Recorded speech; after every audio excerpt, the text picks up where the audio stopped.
इस कार्यक्रम के पुण्यार्जक हैं गुणायतन परिवार।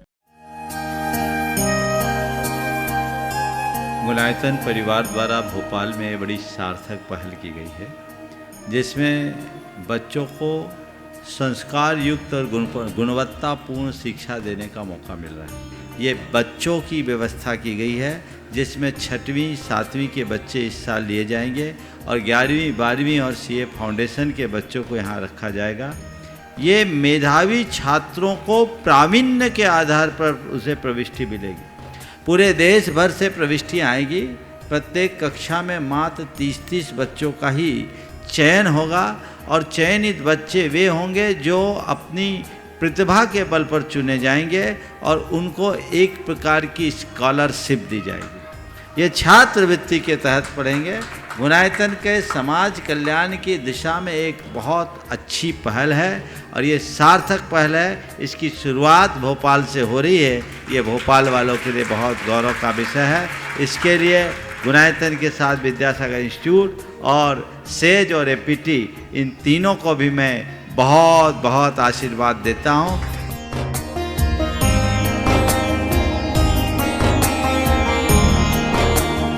एक आदर्श और व्यवस्थित दिनचर्या का लक्ष्य प्राप्ति में बहुत बड़ा योगदान होता है।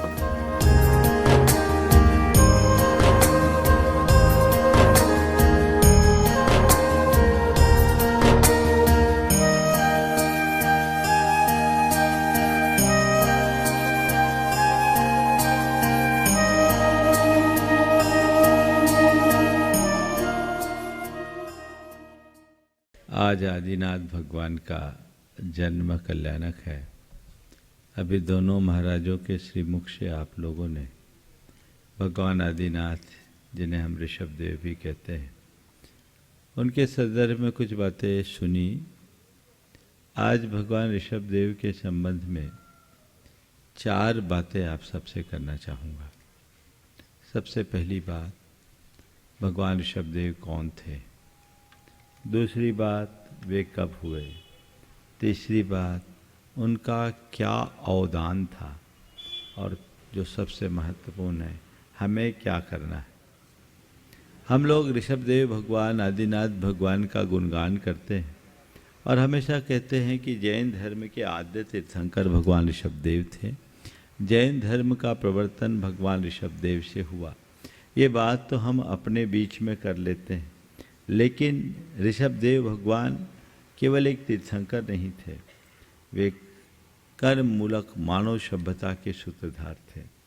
आज की हमारी जो ये सभ्यता है, इस सभ्यता का शुभारंभ उनके ही माध्यम से हुआ। भगवान ऋषभदेव ने हमें भोग युग से कर्म युग में परिवर्तित होती हुई इस सृष्टि में वह हस्तावलंबन दिया, वह आधार दिया, जिसके बल पर आज ये पूरी सभ्यता विकसित हुई। भगवान ऋषभदेव नहीं होते तो हमारा जीवन आज जैसे मनुष्य की तरह नहीं होता, हम पशुओं की तरह होते, हमारा जीवन तहस नहस हो गया होता। तो भगवान ऋषभदेव जैन धर्म के आद्य तीर्थंकर हुए, जो कर्म युग के शुभारंभ में हुए और जिन्होंने अयोध्या में जन्म लिया। हम सबको ये पता होना चाहिए भगवान ऋषभदेव के बारे में। बहुत कम लोग हैं जिनको भगवान ऋषभदेव के बारे में पूरी जानकारियाँ हैं। मैं संक्षेप में सब बातों को आप सबके बीच रखता हुआ अपनी बात पूरी करना चाहूँगा। भगवान ऋषभदेव कर्म भूमि के आदि में हुए। उनका जन्म अयोध्या में हुआ। पिता नाभि राय और माँ मरुदेवी के गर्भ से उन्होंने जन्म लिया और उनके भरत चक्रवर्ती आदि 100 पुत्र, जिनमें भरत और बाहुबली प्रधान थे, और ब्राह्मी सुंदरी जैसी 2 कन्याएं हुई। भगवान ऋषभदेव ने अपने जीवन के प्रारंभ में सबसे पहले हमें असी मसी कृषि, विद्या, वाणिज्य और शिल्प, इन 60 कर्मों का उपदेश दिया और इन कर्मों के उपदेश देकर हमारी जीविका का प्रबंध किया।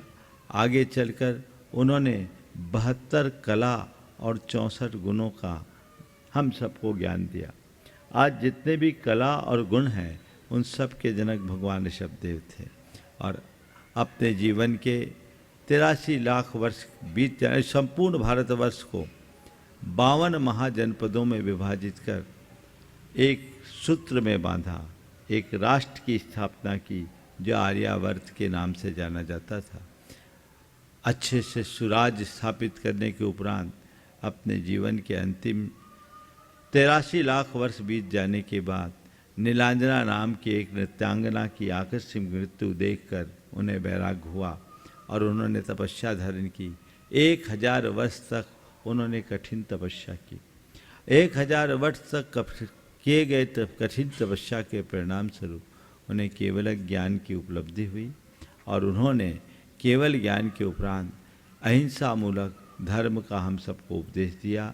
धर्म तीर्थ की प्रवृत्ति हुई और पूरे देश देशांतर में विहार करते हुए अंत में कैलाश पर्वत पर माघ बदी चतुर्दशी के दिन 14 दिन के योग निरोध पूर्वक परम निर्वाण को प्राप्त किया और इस युग के आद्य तीर्थंकर भगवान ऋषभ देव हुए। भगवान ऋषभ देव के विषय में ये सारी बातें हमारे शास्त्रों में उपलब्ध होती है और ये भगवान ऋषभ देव का सामान्य सा परिचय।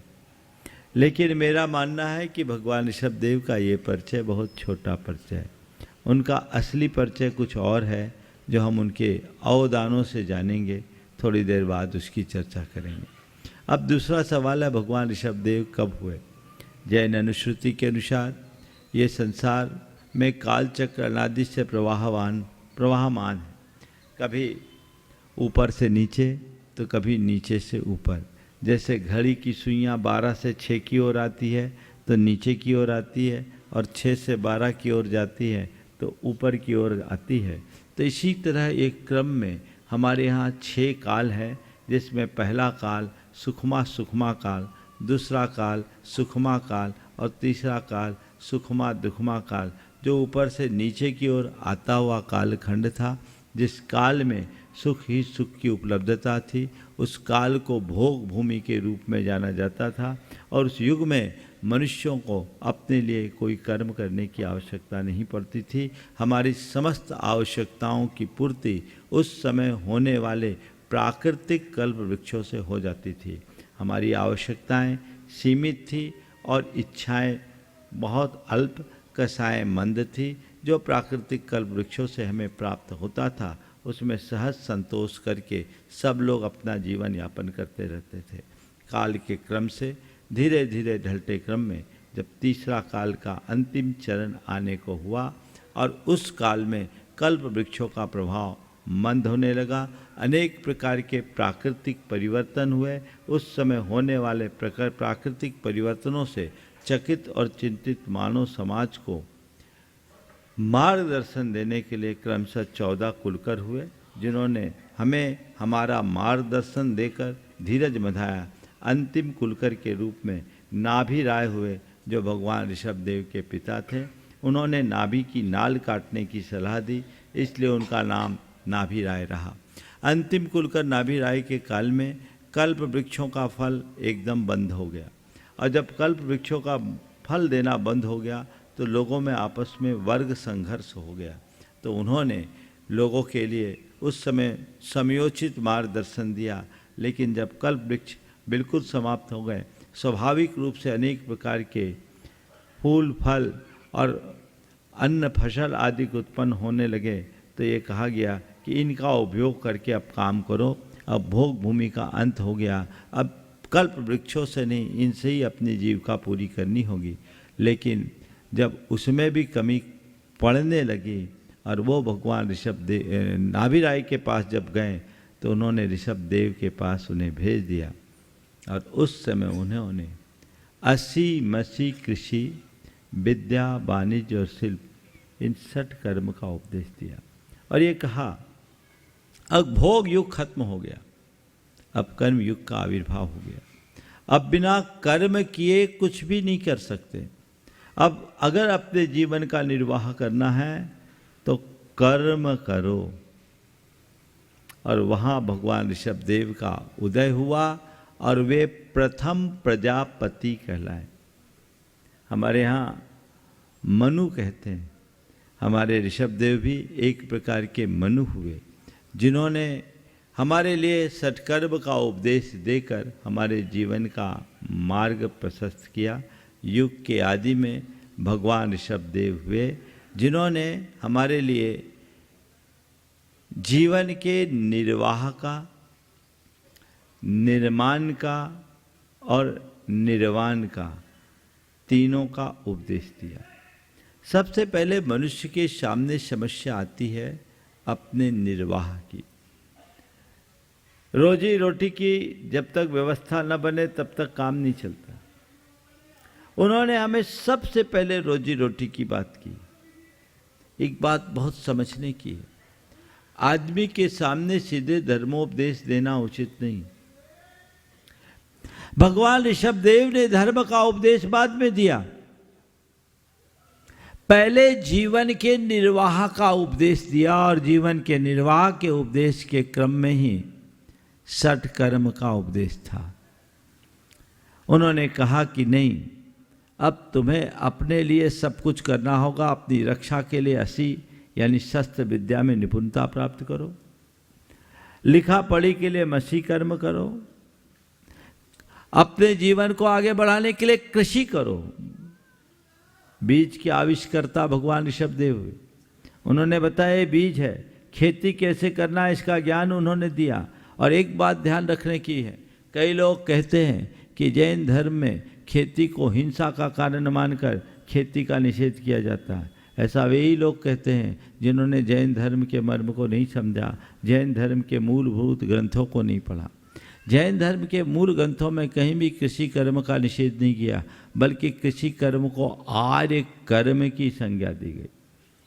कृषि करो, इसका पहला उपदेश भगवान ऋषभदेव ने किया था कि बिना कृषि करके आप अपने जीवन को आगे नहीं बढ़ा सकते। कृषि कर्म एक उत्तम कर्म है, आर्य कर्म है, बशर्ते आप पारंपरिक तरीके से कृषि करें, कृषि के लिए हिंसा का कर्म न करें।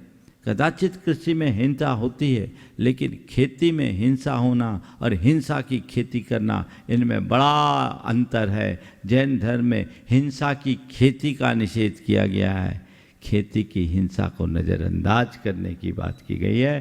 तो भगवान ऋषभदेव ने वो कृषि कर्म का उपदेश दिया। हमारे मानव सभ्यता के वे सूत्रधार बने। सारी सभ्यता का विकास भगवान ऋषभदेव के माध्यम से हुआ, ये बहुत बड़ा योगदान है। तो उन्होंने जीवन के निर्वाह के लिए अस्सी मसी कृषि विद्या, अनेक प्रकार की टेक्नोलॉजी, ये विद्या के अंतर्गत आता। वाणिज्य, व्यापार और शिल्प, जितनी भी हमारे कला है, गुण है, उन सब को विकसित करने की बात की और उनके आधार पर अपने जीवन को आगे बढ़ाने का मार्ग बताया कि ये जीवन का निर्वाह होगा। लेकिन निर्वाह मात्र जीवन के लिए पर्याप्त नहीं है, क्योंकि निर्वाह तो पशु पक्षी भी कर लेते हैं।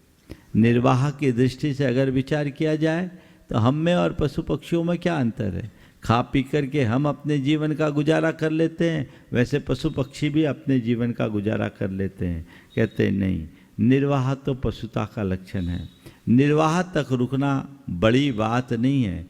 जो मनुष्य केवल अपने गुजारे के लिए जीता है, उसका जीना केवल सांसों को खपाना होता है। लेकिन जो अपने साथ औरों का भी ख्याल रखता है, वह सच्चे अर्थों में अपना जीवन जी पाता है। तो दूसरे क्रम में है निर्माण। जीवन का निर्वाह सामान्य बात है, लेकिन निर्माण उससे आगे की बात है। निर्माण कब होता है? जब हम अपने जीवन में जीवन मूल्यों की प्रतिष्ठा करते हैं।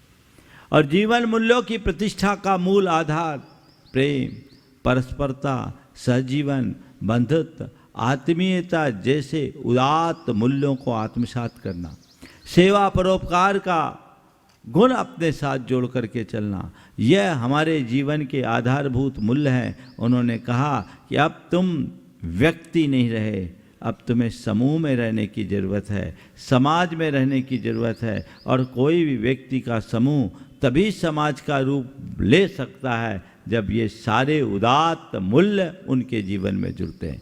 केवल अपने निर्वाह की बात मत करो, अपने निर्वाह के साथ औरों का भी निर्वाह, औरों के निर्वाह का ख्याल करो। अपने ही हितों की बात मत करो, अपने हितों के साथ औरों के हितों का भी ध्यान रखो। जब तक मनुष्य केवल अपने हितों की बात करता है वो पशुता का रूप बन जाता है, और जब अपने हितों के साथ औरों के हितों का ख्याल रखता है वहाँ मानवता का स्वरूप प्रकट होता है। यहीं से जीवन का निर्माण होता है।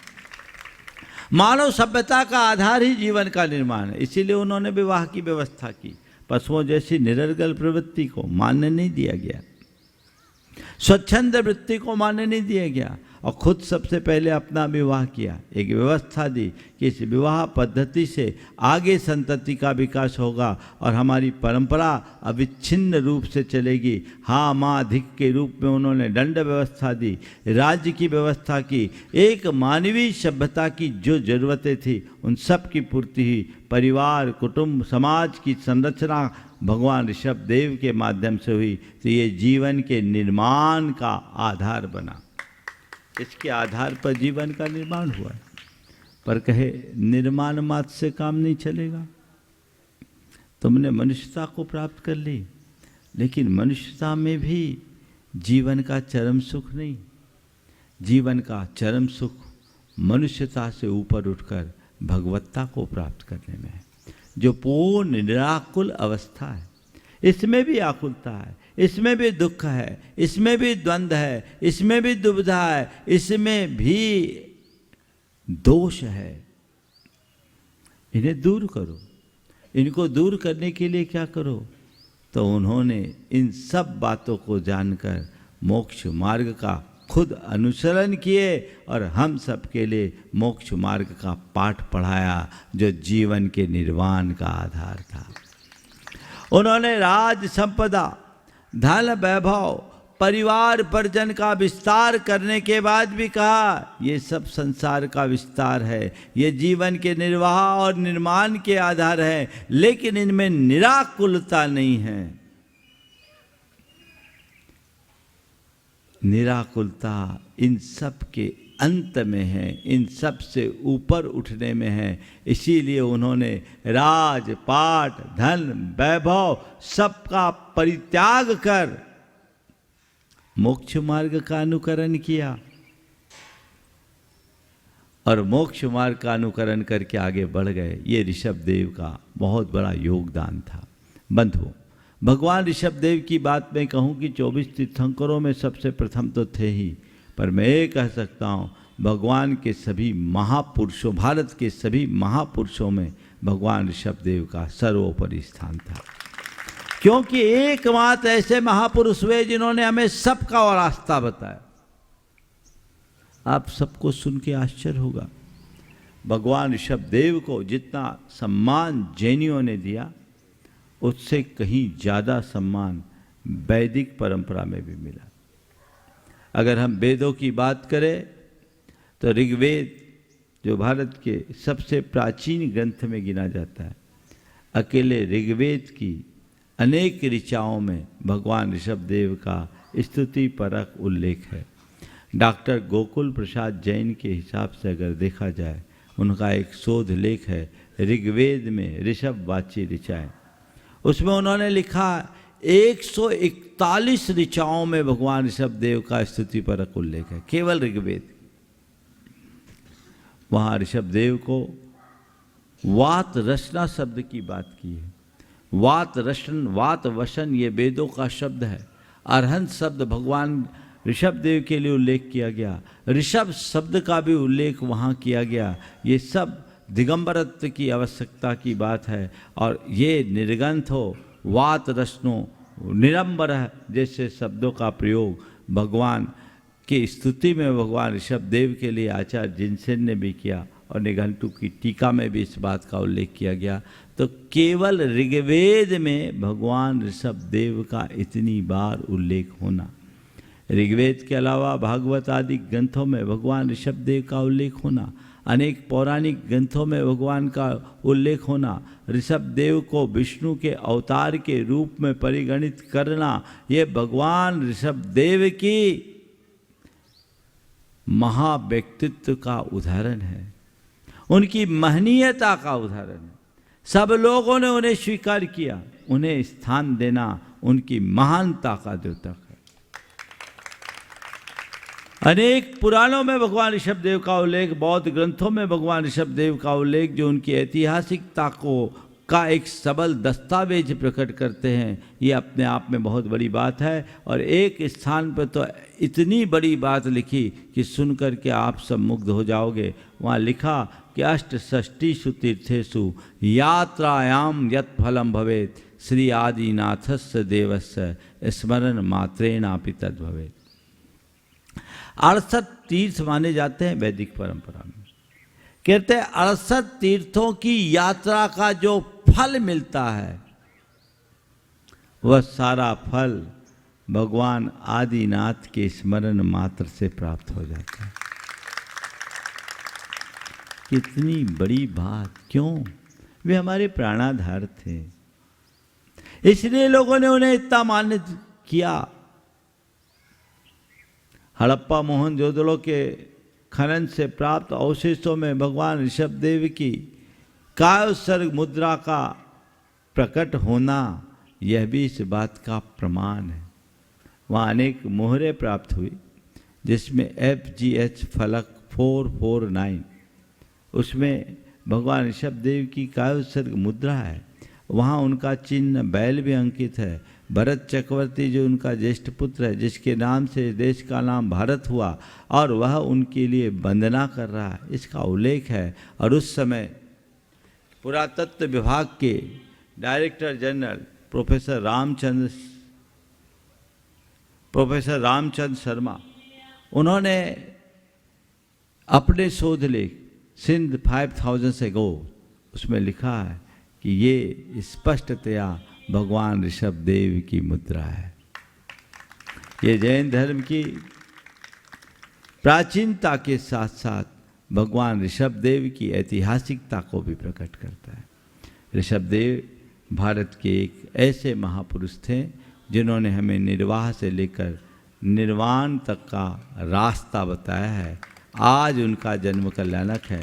इस जन्म कल्याणक के अवसर पर मेरा आप सबसे एक ही बात कहना है, और एक लक्ष्य बनाए ऋषभदेव के बारे में अधिक से अधिक पढ़ने का, और ऋषभदेव के बारे में लोगों को अधिक से अधिक जानकारी देने का। अभी गैरों की बात जाने दीजिए, तथ्यात्मक तरीके से आप लोगों को ही पता नहीं होगा कि भगवान ऋषभदेव के ऐतिहासिकता के आधार क्या है।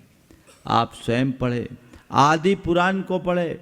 आदि पुराण में भगवान ऋषभदेव का पर्याप्त उल्लेख है। और ज़्यादा आपको करना है तो 2 ग्रंथ आप पढ़ें। आदि पुराण में प्रतिपादित भारत, उसे आप पढ़िएगा तो आपको लगेगा कि आदि पुराण में जो संस्कृति की बात है वो कितनी उल्लेखनीय है।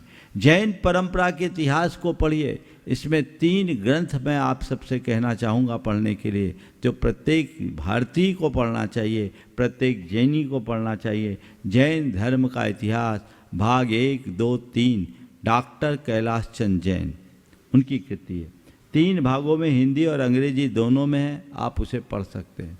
भारतीय इतिहास एक दृष्टि डॉक्टर ज्योति प्रसाद जैन की कृति है, इसे आप जरूर पढ़ें। इनको पढ़ने से आपको जैन धर्म के अछूते पहलुओं का ज्ञान होगा। और जो मैंने कहा आदि पुराण में प्रतिपादित भारत, इन कृतियों को आप पढ़ें, थोड़ा समय निकालें और पढ़ करके और लोगों को आगे बढ़ाने की कोशिश करें। ऋषभदेव फाउंडेशन के नाम से दिल्ली में एक संस्था गठित हुई थी और उसमें उन्होंने एक ऋषभ सौरभ के नाम से पत्रिका का प्रकाशन किया। कई विशेषांक उसके निकले। आप ऋषभ विशेषांक, ऋषभ सौरभ की आप मंगाए, उसे पढ़े, उससे आपको भगवान ऋषभदेव की ऐतिहासिकता और उनके अवदानों का ज्ञान होगा। आपको खुद पढ़ना चाहिए, औरों को पढ़ने के लिए प्रेरित करना चाहिए, और जहाँ मौका मिले उन्हें ये तथ्यात्मक बात कहें, किसी से बहस मत करें, और उनसे कहें कि ऋषभदेव के बारे में आप ये जानिए जो हमारी संस्कृति के मूल रहे हैं। हम भारत को अगर याद करें तो ऋषभ देव के नाम से याद करें, क्योंकि सबसे प्राचीन वही हैं। और आचार्य मानतुंग ने इन्हें ब्रह्मा भी कहा है, इन्हें विष्णु भी कहा है, इन्हें महेश भी कहा है, इन्हें बुद्ध भी कहा है। तो ये भगवान ऋषभदेव उस रूप में है। हमें चाहिए कि हम उनके बारे में अधिकाधिक जानकारी प्राप्त करें और लोगों तक उन्हें बताएं। हम लोग महावीर जयंती जितने उत्साह से मनाते हैं, ऋषभदेव भगवान की जयंती को भी और ऋषभदेव भगवान के निर्वाण दिवस को भी उतने ही उत्साह से मनाना चाहिए। लेकिन इसे केवल अपने मंदिरों तक सीमित करके नहीं, इसे आम जनों तक पहुंचाने की कोशिश करना चाहिए। कहीं ना कहीं हम लोग पीछे रहे, हमारी संख्या की अल्पता और हमारे उत्साह की मंदता, ये दोनों ऐसे कारण हैं कि हम ऋषभदेव की इस महाव्यक्तित्व से जगत को परिचित करने में थोड़े पीछे रह गए। हमें चाहिए कि हम उनके विषय में खुद अधिक से अधिक जानकारी प्राप्त करें और लोगों तक अधिकाधिक जानकारी पहुंचाएं, ताकि जीवन को अच्छा बनाया जा सके, जीवन को सुंदर बनाया जा सके। ये प्रयास सबको करना चाहिए। आज मैं पूरे देश के लोगों से कहना चाहूँगा कि वे भगवान ऋषभदेव के व्यक्तित्व कृतित्व के बारे में पढ़े। जैन धर्म का प्राचीन इतिहास एक कृति है, वो भी आप पढ़ें। वो है पंडित परमानंद शास्त्री और बलभद्र जैन के 2 भागों में। उसमें 24 तीर्थंकरों के बारे में हिंदी में बहुत सरल शब्दों में लिखा है। प्रथम भाग में भगवान ऋषभदेव के बारे में पूरा उल्लेख है और द्वितीय भाग में आपके अन्य 24 तीर्थंकरों में 23 तीर्थंकरों का उल्लेख है। तो जैन धर्म का प्राचीन इतिहास या प्राचीन जैन धर्म का इतिहास इस नाम से एक कृति है। आप लोग पढ़िए, पढ़ने के लिए वक्त निकालिए, केवल सोशल मीडिया में अपना समय मत बिताइए। आप थोड़ा पढ़िएगा, तब आप जानिएगा कि आप किस परंपरा में जन्म लिए हो, कितनी महान परंपरा में जन्म लेने का आपको सौभाग्य मिला है। और इस परंपरा का फैलाव अगर संसार में किया जाए तो संसार में कैसे शांति और सद्भावना की स्थापना हो सकती है। हमारी कृति है जैन धर्म और दर्शन, उसमें भी हमने इसके बारे में एक अध्याय में काफ़ी संक्षेप में लेकिन सारभूत बातें दी है। आप उसे पढ़िए, तथ्य के साथ पढ़िए। आज के दिन आप एक संकल्प ले लीजिए कि हम व्यर्थ की बातों में समय गंवाने की जगह अपनी संस्कृति और इतिहास को पढ़ने में समय लगाएंगे। अपनी संस्कृति और इतिहास को पढ़िए। जो व्यक्ति अपनी परंपरा को नहीं जानता, जो व्यक्ति अपने इतिहास को नहीं जानता, वो अपनी संस्कृति के प्रति कभी निष्ठावान नहीं बन सकता। अपनी निष्ठा को जानने के लिए आपको अपनी परंपरा को जानना होगा, आपको अपने इतिहास का बोध रखना होगा। यदि आप अपने खानदान को नहीं जानोगे तो खानदान का गौरव कैसे बचाओगे? आप धर्म की परंपरा को नहीं जानोगे तो धर्म के प्रति निष्ठा कैसे जगाओगे? अपनी निष्ठा को जागृत रखने के लिए इस चौथी बात को आप सबको याद रखना है। आज संकल्प ले लें कि मैं आधा घंटा अपने इतिहास को पढ़ूंगा। इतिहास पढ़ने के लिए जो 3-4 पुस्तकों का मैंने नाम दिया, आज ही आप सर्च करिए, मंगवाइए, जहाँ से उपलब्ध होती है मंगवा कर रखिए। मंदिरों में अपने आप मंगवाइए, खुद पढ़िए, मंदिर में रख दीजिए, लोगों को पढ़ने की प्रेरणा दीजिए, अपने अजैन मित्रों को पढ़वाने की कोशिश कीजिए, ताकि हम धर्म का सही अर्थ में मर्म जान सके, लोगों तक उसका प्रसार कर सके और अपनी श्रद्धा को सुदृढ़ बनाकर जीवन को बेहतर बना सके। और अहित से बचो, स्वपर के हित में लगना और स्वपर के अहित से बचना, यही हमारे जीवन का सबसे अच्छा रूप है। और ये केवल वो कर सकते हैं जिनकी सोच आध्यात्मिक हो। किस लेवल पर आप सोचते हैं, अपनी सोच को बदल दीजिए, वही काम आप करेंगे।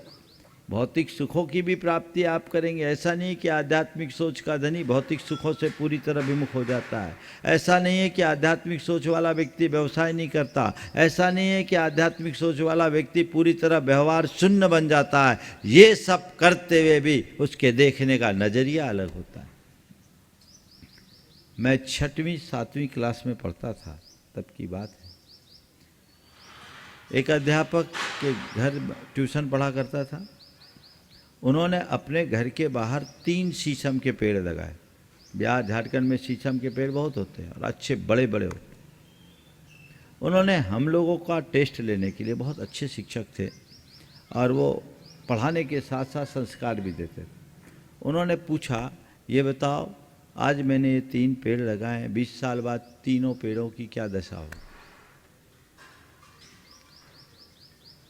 एक ने कहा सर 20 साल में ये पेड़ इतना बड़ा हो जाएगा कि पूरा आपका घर का आंगन और सामने बड़ा गंदा हो जाएगा, इसमें पक्षी बैठेंगे, बीट करेंगे, पत्ते झड़ेंगे, गंदगी हो। दूसरे ने कहा सर 20 साल बाद ये 3 पेड़ 3 लाख के हो जाएंगे, एक एक पेड़ 1-1 लाख का हो जाएगा, इसमें इतनी इमारती लकड़ी निकलेगी। तीसरे ने कहा कि सर 20 साल में ये पेड़ बढ़ेंगे, इसमें अच्छी सुंदरता आएगी। मेरा ऐसा नियोग था कि कोई सवाल पूछा जाता था तो सबसे पहले मेरा हाथ उठता था, और शिक्षकों का इतना स्नेह रहा कि सबसे अंत में मुझसे पूछा जाता था। आखिरी में मुझसे पूछा कि जैन तुम क्या कहते हो। मैंने कहा सर 20 साल बाद ये तीनों पेड़ पूरे इलाके की शान बनेंगे। ये 20 साल बाद ये पेड़ पूरे इलाके की शान बढ़ेंगे, ये पर्यावरण को शुद्ध करेंगे, पर्याप्त ऑक्सीजन देंगे। ये बहुत अच्छा कार्य उनके मुख से तब निकला कि तुम्हारी सोच तो किसी संत की सोच है। अपने जीवन को अच्छा बनाना है तो शुरू से अपनी अच्छी सोच रखो। कहावत है ना कि पूत के लक्षण पालने में, तुम्हारी सोच से तुम्हारे जीवन की दिशा तय होगी। उस समय मुझे भी नहीं पता था कि मैं कभी इधर आऊंगा, लेकिन ये मैं बता सकता हूं कि मैंने शुरुआत से ही अपनी सोच को हमेशा सकारात्मक बना के रखा है। ये जन्मजात संस्कार रहे और साधु जीवन अंगीकार करने के बाद उसमें और निखार आ गया, और इसीलिए मैं आप सबको उसकी ही प्रेरणा देता हूँ। उस दिशा में आगे बढ़िए। अपने जीवन का एक ही उद्देश्य होना चाहिए, हित के मार्ग में लगाने का, और हम वैसी आध्यात्मिक सोच की धनी बने तो जिससे जीवन में हम आगे बढ़ सकें। आध्यात्मिक सोच के जीवन से जुड़े व्यक्ति की भौतिक वस्तुओं का और भौतिक सुखों का आलम्बन लेगा, लेकिन उसे उपादेय नहीं माने, उसे हे माने, हे मान करके करो। वो मेरा साध्य नहीं। वो व्यवसाय करेगा तो उसे जीवन निर्वाह के साधन के रूप में करेगा, और व्यवहार ऐसा बनाएगा जिससे किसी को तकलीफ न हो, अपने साथ औरों का भी अच्छा ख्याल में रखे। उसके लिए आत्महित और परहित सर्वोपरि होगा। वह केवल बाहरी हित की बात नहीं करेगा, आंतरिक हित की भी बात करेगा, तो वो जीवन को आगे बढ़ा सकेगा। आज लाल घाटी के इस शांतिनाथ जिनालय का पहली बार दर्शन करने का योग बना। पिछली बार जब हम इधर आ रहे थे तब से ये लोग लगे थे। आदित्य सागर जी महाराज से मिलने का योग बना था, लेकिन उस बार समय भी अल्प था और दूसरे दिन मुझे सुबह सुबह टीटी नगर जाना था। पर ऐसा योग बना कि इस जिनालय के भी दर्शन नहीं कर पाए, दर्शन ही नहीं कर पाए। थोड़ी सी गड़बड़ी हो गई थी और सीधे सीधे निकलना था, तो बिना दर्शन किए निकले थे। शायद वो उधारी बाकी थी, इसलिए दोबारा आज आने का योग बन गया। अनुभव भाई तो हमेशा ही लगे रहते हैं, वो तो महाराज ही का माना जाता है, लेकिन सब लोग ये निर्मल, अजय वगैरह, बहुत पूरी टीम यहाँ की जितने लोग हैं, सब मूर्तियाँ तो यहीं के हैं। और मैं तो देखता हूँ कि 25 साल में तो पूरी चौंक उठ के यहाँ आ गए। मुझे याद है 1995 में जब मैं यहाँ आया था तो वो लेकर आया था मेरे को, क्या नाम है उसका, राजेंद्र आम्रपाली। कुछ नहीं था, पवन सुपर, राजेंद्र आम्रपाली और एक सतीश था, हाँ, अरविंद सुपारी। ये चारों पांचों मुझे एक दिन सुबह सुबह लेके आए थे और वहाँ कुछ नहीं था, बिल्कुल मैदान, एक मंदिर बना था। और यहाँ की प्रतिष्ठा 1999 में हमने, जो मूल नायक है, गुना में करवाई थी। और उसके बाद 2000 में आए थे, तो फिर आए थे, तब इसका एक घर बना हुआ था आपके डॉक्टर नरेंद्र चंद सेन का, हाँ। तो वो उस समय कुछ नहीं था। अब 25 बरस बाद देख रहे हैं तो उस समय चौक में बाजार था, पूरा बाजार यहाँ आ गया। बहुत अच्छी बात। भावनाएं आप सबकी प्रबल है। योग आज बना है, चूँकि ये लोग बहुत लगे हुए थे और शुरू से लगे हुए थे, तो हमने कहा भैया जो लगा है उसका ध्यान तो देना ही पड़ेगा। भगवान के दर्शन किए, मन आनंद से भर गया। शाम को आज नंदीश्वर जिनालय के भी दर्शन करने जाएंगे। और ये योग था, उस समय अधूरा रह गया। मुझे लगता है जो होता वो अच्छे के लिए होता, शायद उस समय दर्शन कर लेते तो आप लोगों की प्यास इतनी नहीं रहती। तो प्यास बनी रहनी चाहिए, ऐसी ही प्यास बना के रखिए। इसमें भी योग ऐसा रहा कि आते आते आप लोग भी सोच रहे टल टल टल में टलता गया। ये को फिजा वालों का भी बड़ा प्रबल पुण्य रहा और लगन भी रही। मैं इतना कह सकता हूँ, थोड़ी समाज है लेकिन है दमदार। 100% रिजल्ट रहा वहाँ, पूरा जितने हैं। हाँ और भी साधु आएंगे। सुनो, हाँ तो को फिजा में थोड़े जितने हैं वो पूरे आ गए थे ही, उतने जितने थे सो उतने थे। अब जाएंगे कहाँ, लेकिन बड़ा आनंद, संघ को भी बड़ा अनुकूल रहा। आप लोगों से भी मैं ये कहता हूँ, आज आए हैं, मुझे नहीं मालूम हम कब तक रहेंगे, पर इतना पता है जब तक आपका पुण्य रहेगा यहीं रहेंगे। गुणायतन परिवार द्वारा भोपाल में बड़ी सार्थक पहल की गई है, जिसमें बच्चों को संस्कार युक्त और गुणवत्तापूर्ण शिक्षा देने का मौका मिल रहा है। ये बच्चों की व्यवस्था की गई है, जिसमें 6वीं 7वीं के बच्चे इस साल लिए जाएंगे और 11वीं 12वीं और सीए फाउंडेशन के बच्चों को यहाँ रखा जाएगा। ये मेधावी छात्रों को प्रावीण्य के आधार पर उसे प्रविष्टि मिलेगी। पूरे देश भर से प्रविष्टियाँ आएगी। प्रत्येक कक्षा में मात्र 30-30 बच्चों का ही चयन होगा और चयनित बच्चे वे होंगे जो अपनी प्रतिभा के बल पर चुने जाएंगे और उनको एक प्रकार की स्कॉलरशिप दी जाएगी। ये छात्रवृत्ति के तहत पढ़ेंगे। गुणायतन के समाज कल्याण की दिशा में एक बहुत अच्छी पहल है और ये सार्थक पहल है। इसकी शुरुआत भोपाल से हो रही है। ये भोपाल वालों के लिए बहुत गौरव का विषय है। इसके लिए गुणायतन के साथ विद्यासागर इंस्टीट्यूट और सेज और एपीटी, इन तीनों को भी मैं बहुत बहुत आशीर्वाद देता हूँ।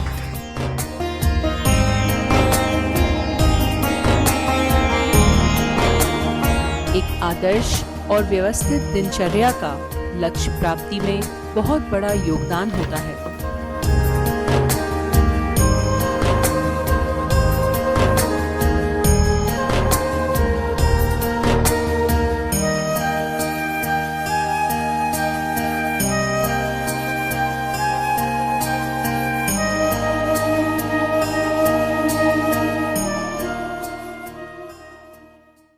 इस कार्यक्रम के पुण्यार्जक थे गुणायतन परिवार।